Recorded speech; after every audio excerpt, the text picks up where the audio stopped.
All right, good morning. Let's make some blueberry jam.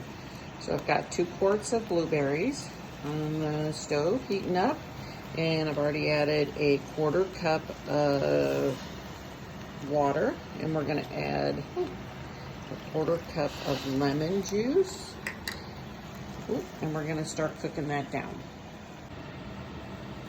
All right, so for this blueberries, I was going to use my potato masher, can't find it, so I decided to give it just a little pulse with my stick blender just to break some of that up so I don't have a ton of big chunks. And I want you to know it's blueberry jam. I'm just trying to hit you in the face. All right, that's good.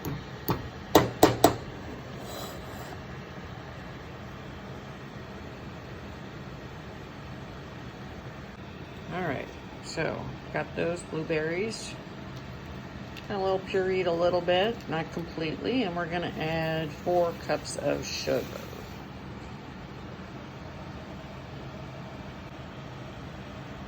All right, just giving it a quick stir. Obviously something you're gonna wanna watch while you're starting to cook it, because it will boil over in a skinny minute. You don't want that. That's going to be a mess on the stove. All right, so we're going to get this heated up. All right, so you don't need any pectin for blueberries because there's plenty in the blueberries. But what you are going to want to do is heat this up to 220 degrees so that you know it will set into a jam or jelly. I don't know the difference. All right, we're not quite at 220 degrees yet. Ooh, starting to boil, but we are going to add a 1/4 cup of bourbon.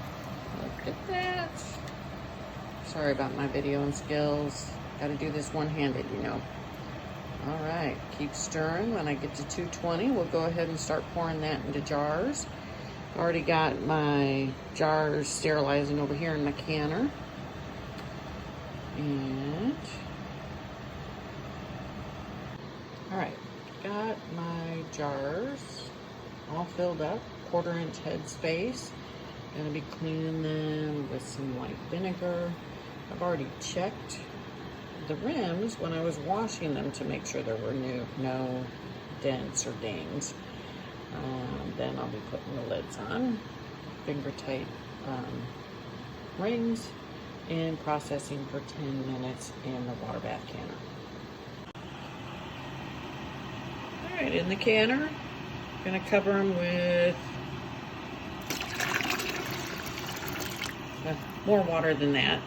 We're gonna cover them up until there's at least 1 inch of water over the top of the jars, and then we'll be ready to process.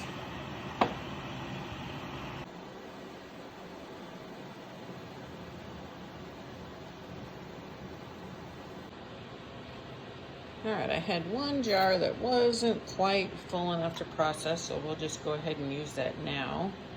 But I did want to show you how well going to 220 works. This is already setting up nice, good, thick jam, just tiny bits of the blueberry. I'm not going to show you me eating it, but I'm going to taste it. So good. Not too sweet. You know, some jellies can be super sweet, but this one's really good. All right, so I'm just gonna go ahead and stick a lid on it, pop it in the fridge. I'll probably let it sit here on the counter and cool for a little while. Then pop it in the fridge and we'll be using that one up. All right, all out of the canner. Ooh, did you hear that pop? Already starting to seal. And that's, you have it, blueberry bourbon jam. So if you have a bunch of frozen blueberries in your freezer that you thought you were going to use for smoothies this winter, and you need to get them used up, perfect recipe for that.